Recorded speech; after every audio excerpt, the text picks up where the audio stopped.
Parce que tu as des scientifiques, tu as des savants, tu as des physiciens.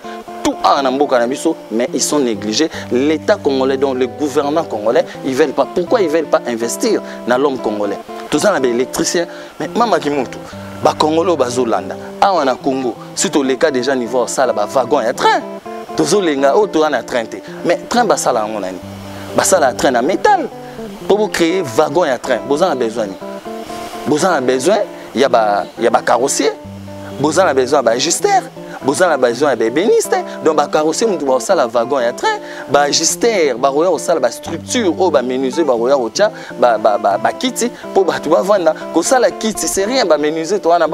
Maintenant, les autres sont sous-estimés par rapport à la génération où est dirigé Congo il y a de cela 61 ans, même en Afrique, où comment réorganiser cette classe scientifique pour créer, pour inventer. C'est pour ça que tout ça va payer mon pauvre. La politique, c'est une culture. Okay.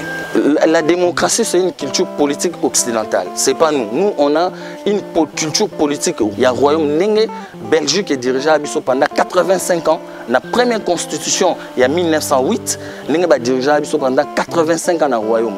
La royauté, le Belgique est un royaume. Ressortissant au Baouti, 8000 km, 10 000 km au Tolobi chinois, Bazoya, Bazo Katanzoko, Kenango Panabango. Balie babito na lisusu na Congo tala soki biso lito ya nzoko to kataki soki bango pe bazokata tozokata te ba yesu bakati nzo litoi tozi ba pouvoir nyonso to pese pas ba étranger biso mongo ba congolais on n'exploite rien entre nous et comment on va s'en sortir faut tozonga ba léopard so tozongi ba léopard te pour léopard azani nyama o alia ke loko o yemuka bomi mais biso tundo lia biloko o batu mususu bazo uta libanda babomi basali kaka ndenge na pese exemple nzo soki muton place ba chango ekoka ekozala te na environnement na biso parce que toi na rivière Njili to ko créer 50 ponts so to créer 50 ponts et ezala spirituellement na carte économie na biso paix sociale eza subdivision ya ba route na capitale pe ba province donc to ko lexa ba pont mususu na ma Njili et keiti ba Katanga et keiti ba Lubumbashi tout consent mais on s'inspire pas de cet environnement pour nous créer, pour inventer tout ça, rail, route ferroviaire. Kaka oyo muto azalani des Congolais, des pères et des mères, ntatanzefu donc muto amande fu roi Léopold de batongela biso chemin de fer depuis 1898. Kabila sali histoire nae, le place Tshisekedi da kokate place oya kosukela batu mususu ba rozwa relève ba continuer pour nous développer Congo. Ben voilà mama Kimuntu, c'est ça, on ne peut nier aucune histoire dans une société. Tout ça c'est très important. Na oya mabe, na oya malamu fwezala étudier des générations pour la génération Ozoya et comprendre l'histoire des années.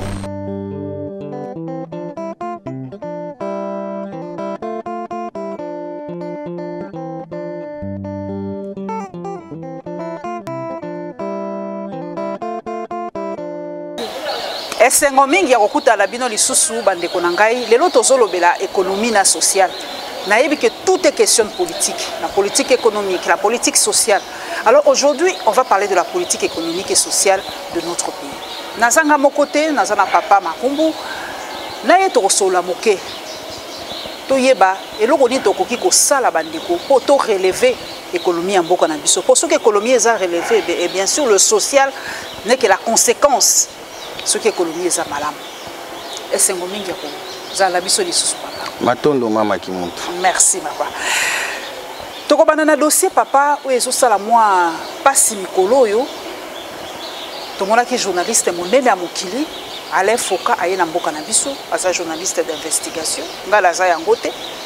Nga ko préciser na batunga la zalinga na sala ka interview tozoka donc belema epa ya bato pona ko tuna baninga mituna. Akeye esika efale akende. O tomoni esali pasi. Les Congolais sont révoltés, les Congolais sont mawa. Les mines sont extrait. C'est que Al Gore a un livre que nos terres ne nous appartiennent pas. Les lobos en live. Papa Nabiso. Question à Niboso, Motuna Niboso. Ba contrat ba signé qui n'a pas chinois na ba américain par rapport à ba mine. Est-ce que ça dit ba contrat léonin tout ça ba contrat penza ya solo oyo ya win-win biso to gagner bango pe ba gagner. Matondo mama Kimuntu pona motuna o tuningai ya yamboto ebake on a un problème aujourd'hui. On a perdu notre pouvoir spirituel, pouvoir scientifique, puis pouvoir politique il y a de cela 8 siècles passés. Donc, faut tout ça là, retour au passé pour corriger le présent et sauver le futur.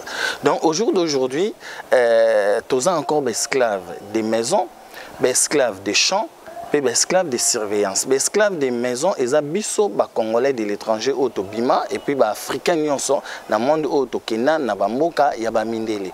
Esclaves de surveillance et ça président africain au bazali ko surveiller la population na bango au baza sur le terrain bazo travailler durement au baza na employé baza na elo côté parce que culture et création d'emploi et zalakate. Donc wanande ba gouvernant africain baza ba esclaves de surveillance. Les esclaves des champs, et les peuples africains où ils travaillent sur le terrain, sur place, n'a pas signé au Bazali que le législation sociale pour bailler temps du travail na bango, comment gagner 1 heure par rapport à y a emploi du temps na bango, il y a taux du travail et ça. Donc il faut tout bima na complexe d'infériorité, il y a poso. Par rapport, il y a Mindele que Mindele Bazali développé, biso toza sous-développé. Pour ba Mindele ndenge baza wana développement nyonso o bazo sala bazango et pas ina biso. Donc d'où il faut tozonga na kibo biso. Tozonga na kibo Congo nde mutu eke bimisa biso déjà na complexe d'infériorité o eza na toza na ngolelo, soit disant ko signer ba contrat, nyonso faut topesa ba Mindele ba exploiter en entretien biso mo toza na ba scientifique na biso o to sala réorganisation scientifique pour na développement économique et social ya mboka na biso. Il faut d'abord tout le monde complexe wana. Surtout l'ongwe que la complexe et l'homme blanté, on ne peut pas avancer. Donc il faut une nouvelle génération africaine ou une nouvelle génération ya RDC où baza imprégné na ki pouvoir ya ki Congo au baebi que par rapport ya mabele na biso kita o nyonso eza mabele na biso o biso mo to ko exploiter pour le développement économique et social ya mboka na biso. Donc ba contrat wana ça a toujours été ba contrat moko floué où ils ont bénéficié par rapport ya complexe ya faiblesse ya ba dirigeants africains en particulier ba dirigeants na biso ba congolais. Toboïté papa na biso toboïté faiblesse mais tout ça quand même peu na ba expert bino bata diaspora bo tangi na be kolango na mindele même science mindele bazana ngo bino bozana ba docteur S ba nini tozana nyoso wana tangu ba signaka ba contrat wana ba oya biso batanga ka yango to batanga ka yango te. Donc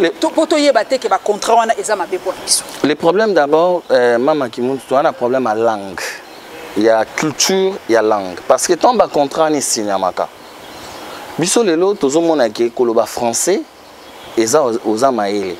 Mais c'est pas ça.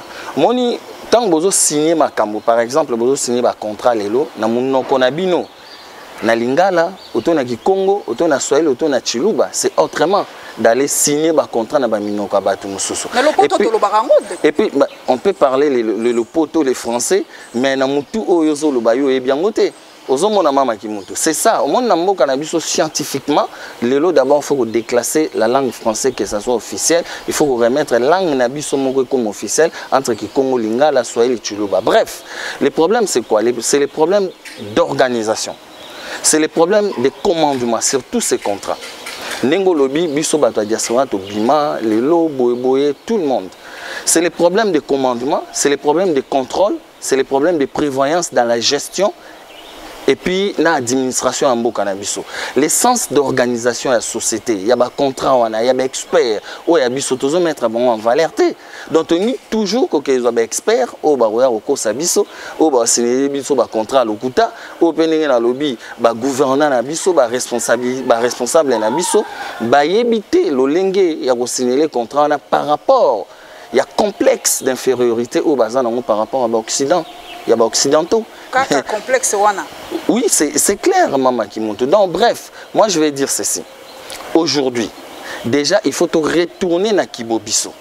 Ce qui est zongi na Kibobiso, total nous comment est-ce que tu repères ça scientifique na biso. Oh, tozana bango na mboka na biso.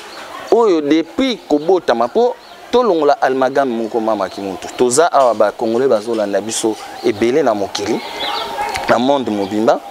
Tokanisate que maye les a soki okei na kelasi otangi ba science aminene non na kopé ce exemple mama ki montre moi na botami lelo ba sokolié 30 minutes ba kopé ça ye na tolo ya mama na ye mama zuye a PC libélé moi na salara nini dans 30 minutes akomi ko tété libélé. Ah, olobi papa, soki mwana aye ba PC pas maman, on est instinct. Il y a maye l'état, ça dit instinct. Oui, quel que soit instinct ou pas, mais comment, qu'est-ce qui lui pousse? Oui, même l'instinct, ça lui pousse déjà à comprendre na naissance tout de suite qu'il faut na salaboué, na salolingo. Donc bref, j'allais illustrer juste pour nous faire comprendre que ce n'est pas qu'aucune classe de mutu et koko sala de mutu comme maman. Voilà, apologie à batwa que de classe cité. Non, parce que qu'aucune classe c'est juste pour une instruction. Il y a un tout le monde a mutabo tant bozo que classe batusu babima ba l'échec. Nous babimi ba les premiers, nous babimi na katikati. Donc bref, ça veut dire quoi maman qui monte. Non, tout question na eza mutu ya nenga na lobby eza problème ya poso. Il y a poso au biso moto za ko sous-estimer que on ne peut pas faire ba makambo o eza mutu ya par rapport au biso to na biso moko ba scientifique na kati mboka na biso. Otanga dernièrement livre ya Al Gore eza qui justifie comment voir même en Afrique tout entier on est en train de céder, de signer le contrat naba terre nabiso. Alors, qu'est-ce qu'on peut cultiver aujourd'hui? Même les places où tozo céder, tozo pesa ba signer ba contrat wana mafieux par rapport à gouvernant nabiso africain tout consort. Alors, écoutez que nabiso nini. Donc, on voit que dans l'histoire, ce qui tout ça ma cassité, vu de ce qui se passe en Afrique aujourd'hui, tout le monde a que bamindele, barolobake.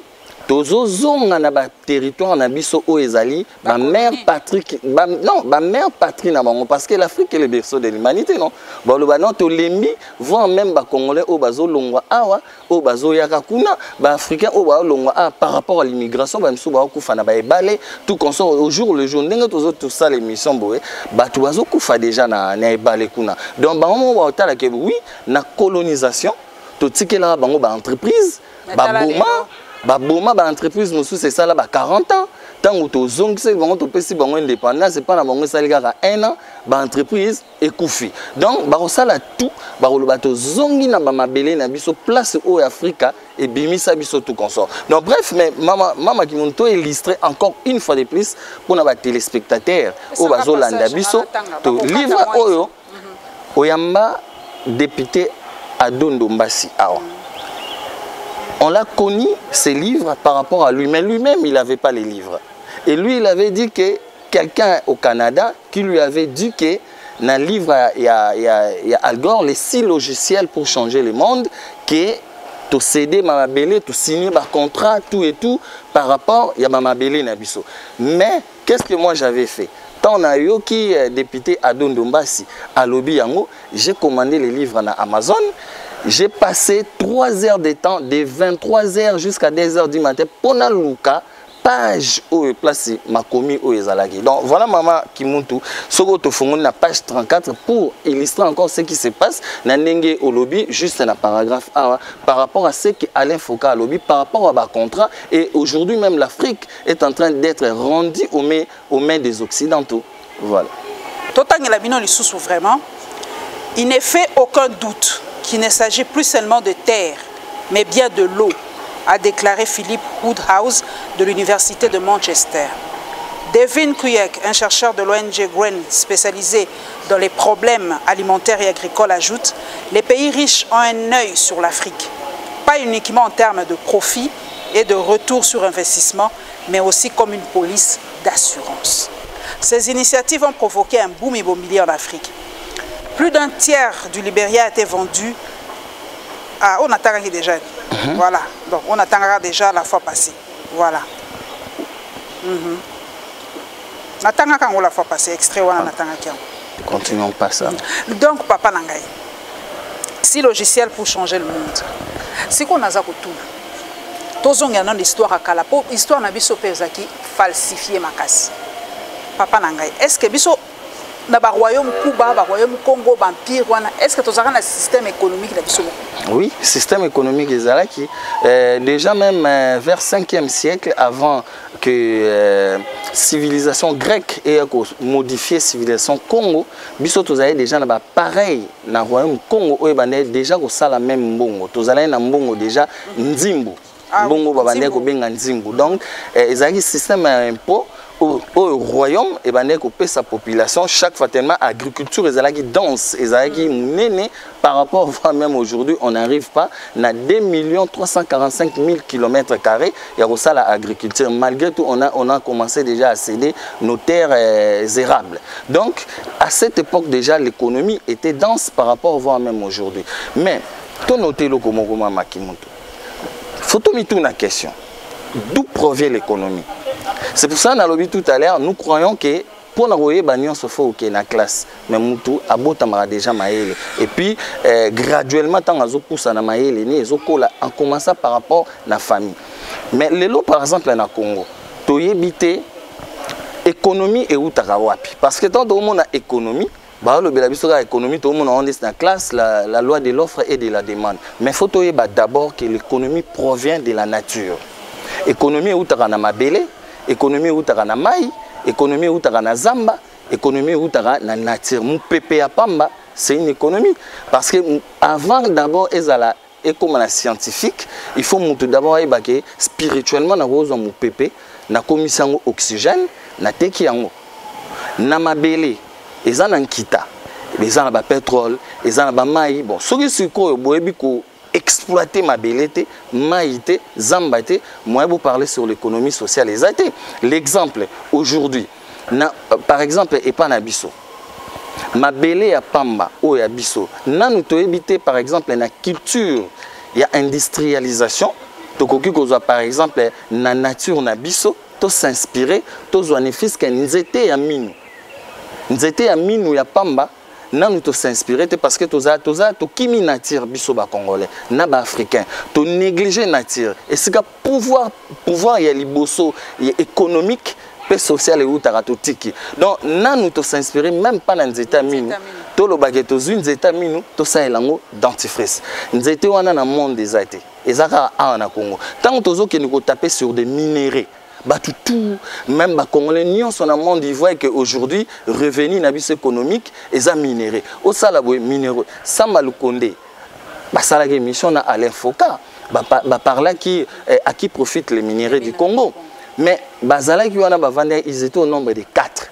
À Glencore, à 100%, il y a au moins 45% à 55%, il y a un revenu auprès de l'État. L'État congolais a un bon tout. Donc l'État congolais a persévéré un bon union, et ça n'est pas na bango, il faut ne pas donc voilà, bref, tous les lois à focaliser na ba minéré. Mais il faut que ça tous les lois qui montent. Comprendre que na ma belé na maï donc, tu peux perfectionner l'économie. Voilà. On appelle sinon exemple en États-Unis. Les États-Unis sont d'abord, bisonnes dans MSK. Les lots sont bundama makimutu, mais tozo bunda pour rien. Tozo bunda pour accéder les lots au pouvoir. MSK par exemple, il faut arriver au pouvoir avec ses projets. Car dans les États-Unis, et que ça s'entend à Congolais. Comment expliquer ça pour notre économie et sociale? Sotobi, tout ça la hectare. Il y a des États-Unis, tout l'oniango. Tous en a besoin de travailler. Na batu o barolongo lango. Tous en a besoin de travailler. Bon, bateau baroya pour créer un entrepôt. Oye bana ko mixer, oye ke benda jinango. Tous en a besoin, il y a bateau o ba constructeur, barosa et la biso ba congolais o baza.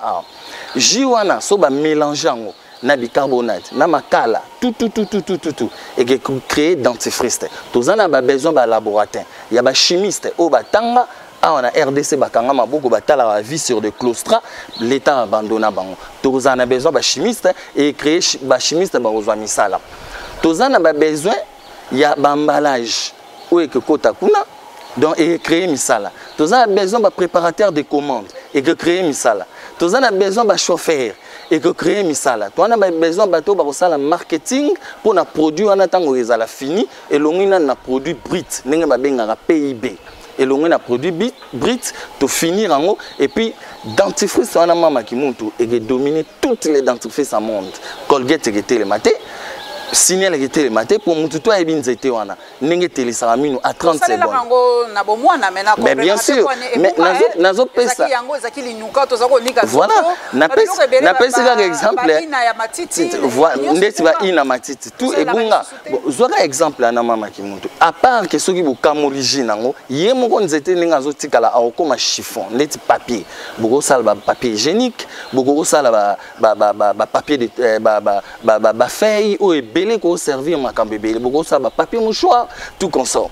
Donc bref, voilà que mbongo kaka ya nzeta mino pamba soki bo gérango malamu annuellement ko lesa santa ba économie biso nyoso papa tant que tozoka ba indépendance na ba année 60 ndeko nangai tozaka presque économie ndenge moko na ba pays des dragons ba pays mususu ya Asie na biso.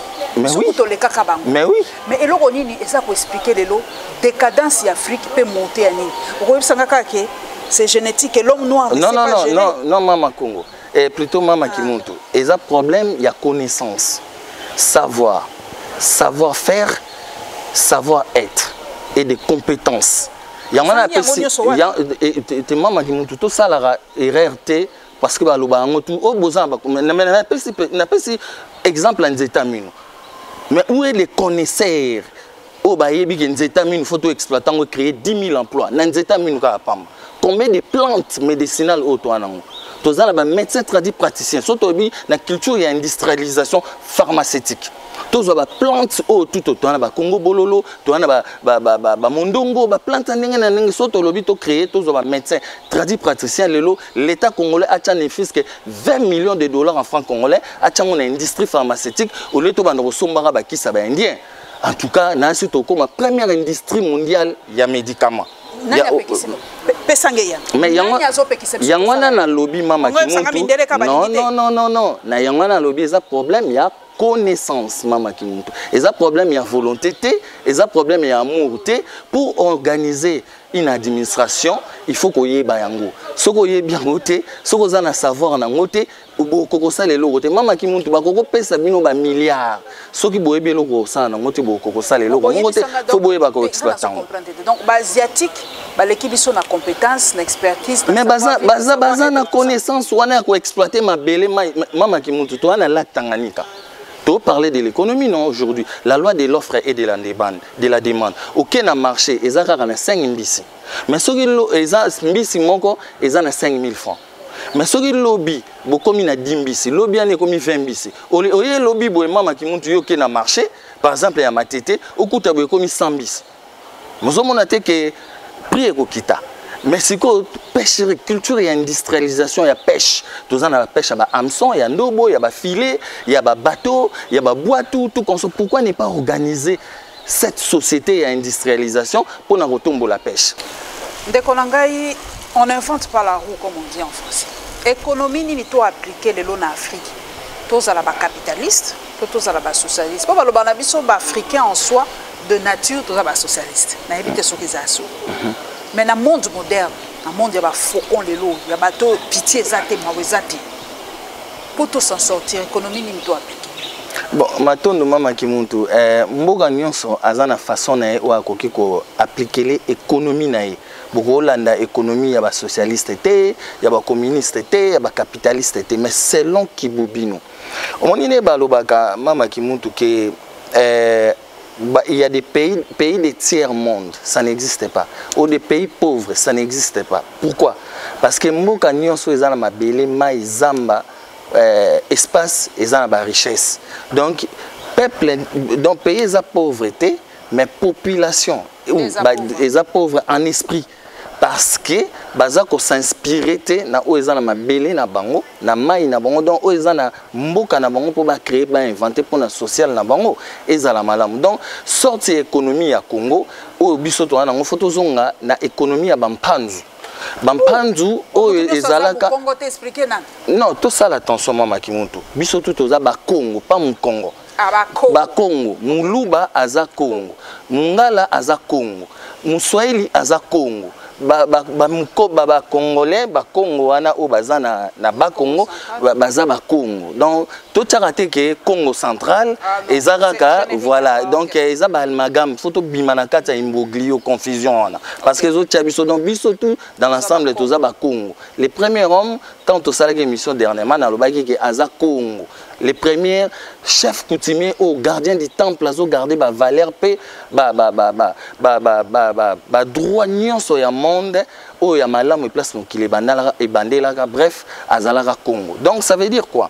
Ça veut dire biso économie auto appliquer les lots. Il faut où tarana clan ya bampanzu. Clan ya bampanzu ngo loba, loko les a assemblée nationale les loba changer biso. Et pas ba grec na ba romain. La civilisation romaine, la civilisation grecque n'est pas changée. Non, place où on a na école de Boué, école de Kimpasi, ça va scientifique na biso batomayele, ou qui comment to créer peut to inventer ça l'Assemblée nationale. Place décision scientifique et sociale et bandé kozwama. Donc batomayele ou babane ko bima déjà na école de Boué, école de Kimpasi babane ko zala enseigner ou les lobbies sont na kata MSK photo zongi sango que na chaque district faut ba école wana zonga.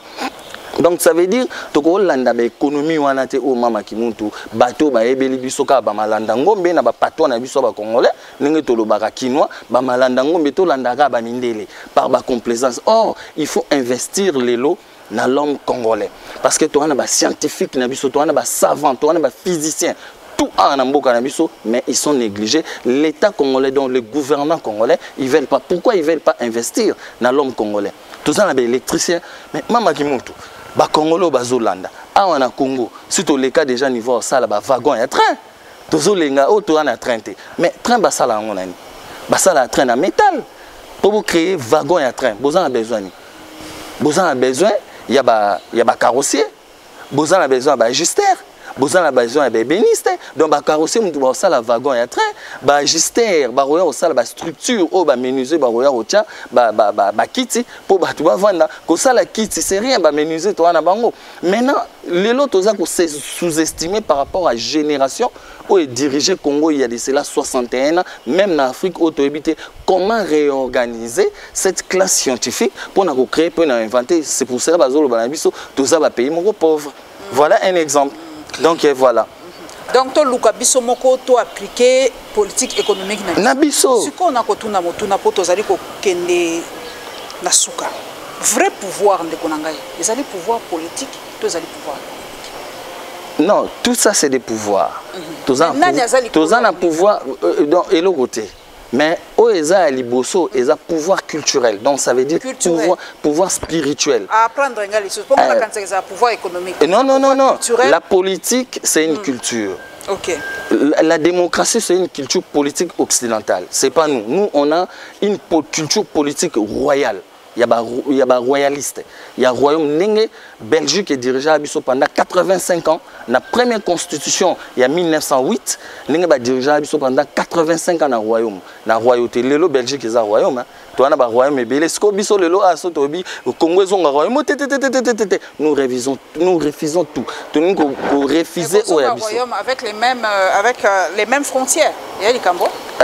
Quelle est cette famille qui va prendre la tête? C'est compliqué. Non, maman qui monte, bako séparer batu physiquement, mais na mulimo bako séparer batu te. Donc ça veut dire na ba culture. Nga na vana na France na sali 18 ans, mais na toujours na posa olian fumbwa, na toujours na posa olian matembele, na toujours donc culture ezelo comme munene. Donc voilà, biso culture économique na biso lelo, il faut dans la lolingue na biso.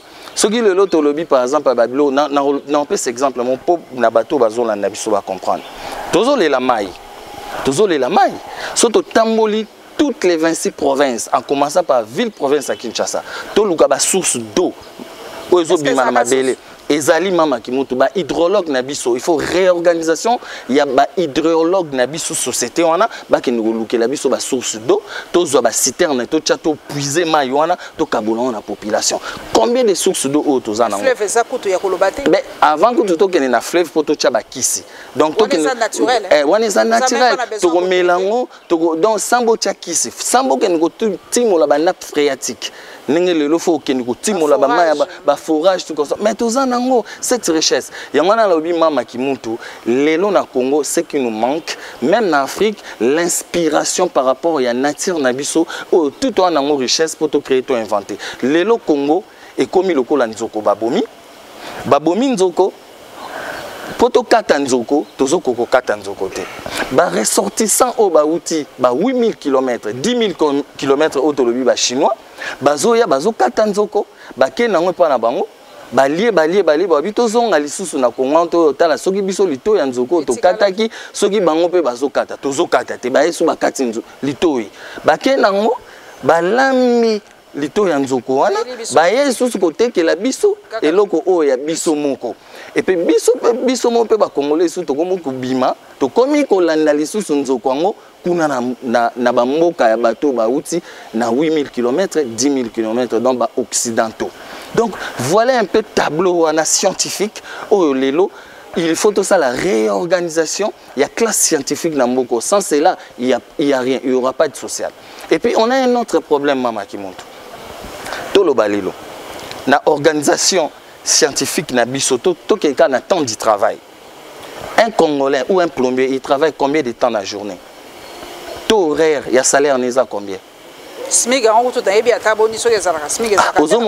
Donc, l'élo déjà salaire il y a président de la République na Congo économiquement photo non et puis déjà maman tout président de la République na Congo a gagné pas plus de $10,000 en francs congolais. Rwanda et comme un policier a touché $500 en francs congolais. Muto azo kombola Nzela a touché même $200 salaire à soukabatu tout est à la compressé tout kabola et nzoko wana otozoko kate omoni. Donc, les lois de na Congo, salaire ya président, ndenge na lobby faut yeban. So yebani te to yeba pe eloko o tozo salate na mboko. Législation sociale est à par terre. Ba congolais ba salaire sans carte d'identité.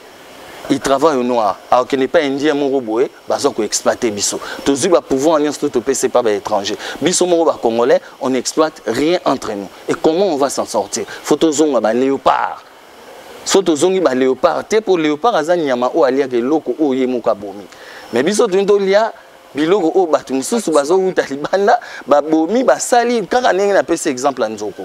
Donc ça veut dire richesse au tout wana ngona Congo tozoko ka ko s'inspirer te pour to créer to inventer pour na social ba congolais pour na économie na biso et avancer. Est-ce que nous on a pété de konanga va to suki sapenza ezali faute ya système éducatif na biso depuis bon mois na baza ko tangisa biso te en sorte to comme ba entrepreneur to sala ya biso moko ba nini bazo tangisa biso poto biso to kendo ko luka musala epa ya bato. C'est si les systèmes Congolais en soi, est-ce que Congolais en soi est né entrepreneur? Système éducatif aussi ça tient partie na babilo ko ananyonso kotanga mais to e basiko eloko ya motu eza bana na biso batanga na langue nini na kopesa une anecdote ngana tanga na Kingu na quartier 9 na tangi na Kingu na quartier 9 Bazotang Sabiso, professeur Nabiso Derek, na 3e des humanités. Les amis qui me suivent peut-être en passant vidéo na la Lyon TV, Baebi, Ngai Makungu, Fumu, peut-être comprendre une histoire, une réalité. Après Sabiso, formule, il y a loi commutative. Et ça, 4 formules. À Tangi Sabiso, on a français expliqué. Tant à Silici, à Tunibiso, est-ce que vous avez compris? Tolobi le côté abandé, a créé abandé, a expliqué il faut prendre ça, vous calculez ça, en dernière minute, en dernier vous mettez ça, vous mélangez ça, vous aurez la réponse de la loi commutative. Est-ce que vous avez compris? Tomirmiré na salle, on a à qui a créé tikalaki amuki abwaki, a bâton à créer mobimba, a na tableau. Bisoki bozui oyo bosangisi na oyo botena oyo epesa bino awa boye soko zui oyo garder na noche awa azongi na deuxième tableau bisoko zui oyo ami balo calculer oyo tena no awa bombiango ozui oyo ami ça tu peux calculer réponse nango bombiango yami neipe ozui ya 4e loi commutative au bombi mais bokoko sangisa ngo mbala moko te et puis faut sangisa première réponse ozui ya liboso na oyo ami ne yo sangisi si mozui ami balé na oyo ami satu o sangisi à le calculer ne boko retrouver réponse ya loi commutative. Est-ce que vous comprenez? Ah, et Zala qui n'est boye. Donc, ça nous tue, la langue. scientifiquement, spirituellement pour développer notre pays. Donc voilà, Mama Kimuntu, il faut aujourd'hui, entre qui Congo, Lingala, Swahili Chiluba, na système éducatif nabiso, pour nato ya la programme nabiso, selon Kibobiso ya roye, ba histoire ya ba Kimpavita, ba histoire ya ba Loi Lukeni, ba histoire ya ba Rwandingankuvu, ba histoire ya ba Papa Simo Kimbangu, y compris celle de Lumumba, c'est tout ça.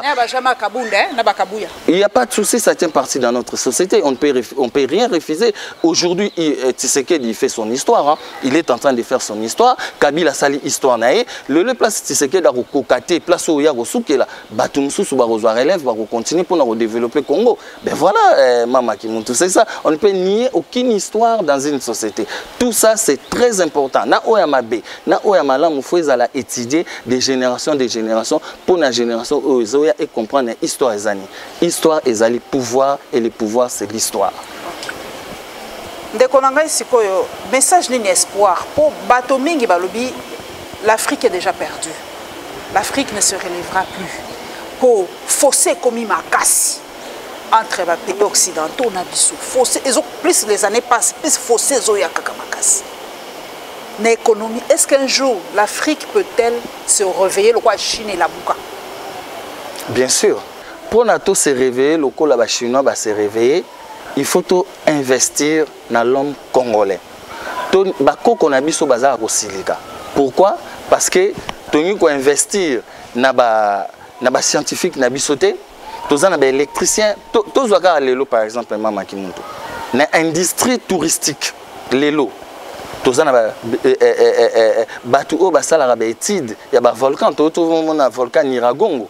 Volcan Niragongo sali crash nango, cratère ebimi, maïwana. Toyebi karaté lavwana ok lavwana soto canalisant to bombiango na mabulu moko boetango ekauka ke koma dire eza bitune to ko saelango ba nzela awa na Congo mobimba peto koki kote kango na monde économie mati mais toyebi te toza ba scientifique na biso to investir sur bango ndeto ko arriver industrie touristique par exemple soko kiti na aéroport Anjil tu peux pas filmer oleka awa tu peux pas filmer na mamboka mususu rien que tourisme est une grande industrie pour l'économie est relevée. Mais bref, Mama Kimuntu, on peut pour arriver. Aujourd'hui, la Chine est commis, il faut que nous biso. Il faut que les scientifiques nabiso dans réorganisation, il y a classe scientifique nabiso, oh tout, bima ba chimiste, ba savant, ba philosophe, ba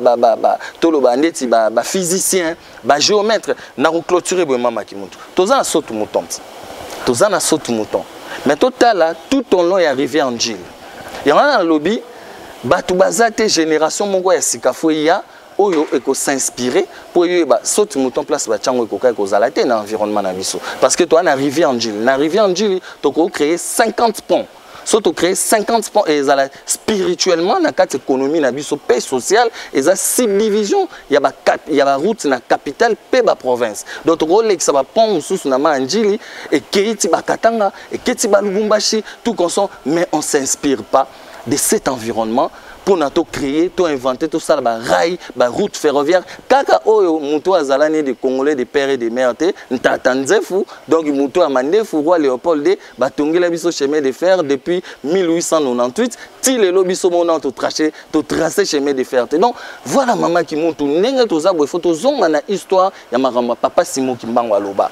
Il y aura un roi divin qui viendra. Il viendra avec toi pouvoir spirituel, pouvoir scientifique et pouvoir politique. Yango mutu ekebimisa biso na makambo toza nango lelo pour te dominer Chine, pour te dominer ba allemand, te dominer ba français, pour te dominer monde entier parce que oyo bango bazo ça il même ba chinois, même ba allemand, ba américain, ba zuilango awa na Congo. Donc voilà et surtout tozonga na histoire ya papa Simo Kimbangu. Tolanda enseignement na ye. Oya loba soki tolandi yango tokobima pe toko relever Congo, Afrique pe toko changer monde sur le plan économique et social, voire même culturel. Tokomi na suka bandeko eloba na lopoto adage Morezali, les vrais hommes d'État pensent à la génération future. Papa alobi makambo ebele, toyebi ke biso génération toko vivre en côté.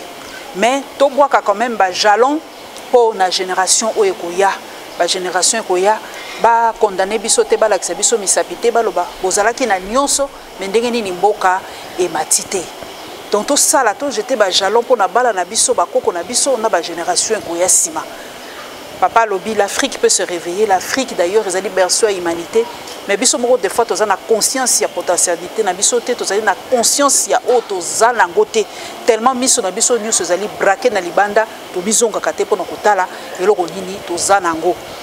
Pe à lobby, tu tiens en valeur ba langue na biso. Les aliments pas si po biso to kolaka baboti na biso balinga ikolakisa biso mino kwa mboka te biso biso zaika ka lopoto et pourtant ba langue na biso pe ezali riche. Je crois que ba génération ekoya neti ba pays msulo kwa ba Tanzanie ba Kenya ba comme ça penza Swahili ba langue na bango. To luka en sorte que bana na biso pe ezali kala to zaiko kanisa mwana zolo balinga zolo ba munga mboka aza sauvage. Or que ezalaki richesse o mindele parce que ko boma mutu culturellement ko bungisa langue na ye ezali ko détruire culturellement oso balongoli yo culture balongoli yo âme na yo mobimba yangwana biso africain tozali perdu parce que tozali sosi ba réperté to lo baraso bino kamboka na biso te et tout ça. Je crois que bao ba ko ya sima na biso ba parents ya sika bala kisa bana mino kamboka na bango bala kisa bana kolinga mboka kolinga loposo kolinga coiffure bato mingi bazotalelanga na coiffure moko kutu y avait un des internautes a critiqué ngabi maman dès ko leka na télévision na coiffure bala nanga bazako mituna mais c'est quoi encore cette histoire ngala lobisi ngabi papa yebisa bano ya yo ke ba koko na biso bazai ko sala coiffure ngala nzana sonité ya ko sala ba ten nanga ko ba koko nanga na mona basala donc boye bisa bana bazala fier ya ba coiffure na bango.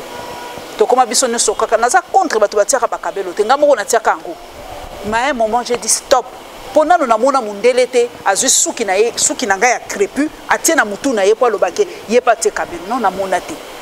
Kaka biso kolandaka baninga ko copier ka banini ya baninga à un moment j'ai dit stop parce que ba défrisage jaune ezako boma suki ezako pesa biso pe ba malade. Bien na lobaki je suis fier aujourd'hui ya ko tambola ba antenne na ngai je suis fier. Pe nazo bimanga moko unique. C'est nous ça. Donc tous à la fier, tous à la complexité, na ba valeur oyo ba koko na biso ba tikela biso. To bungisi biloko ebele, ba koko na biso ba yebaka biloko ebele. Nga na yebi ke soki tozo sala fièvre tant nazalaka mona muke. Bazako buka ba nzete moko, je ne sais plus c'était même quelle feuille, ce qui zaki ya mangue, ce qui est eucalyptus, je sais plus. Maman zako tia boîtier couverture, a tia botoki après ou sale. En fait c'est simplement le sauna. Mais les lots toyebi lisu soutien ndengeni ya ko guérir bana notre science infuse ezobunga parce que tout le monde en gros eza na utilité. Merci na papa oya ko tala biso les lots sololi to kokuta na mbala sima to lobela rapena no makambo mususu à part politique ya mboka na biso bien sûr. On se reverra mbala sima.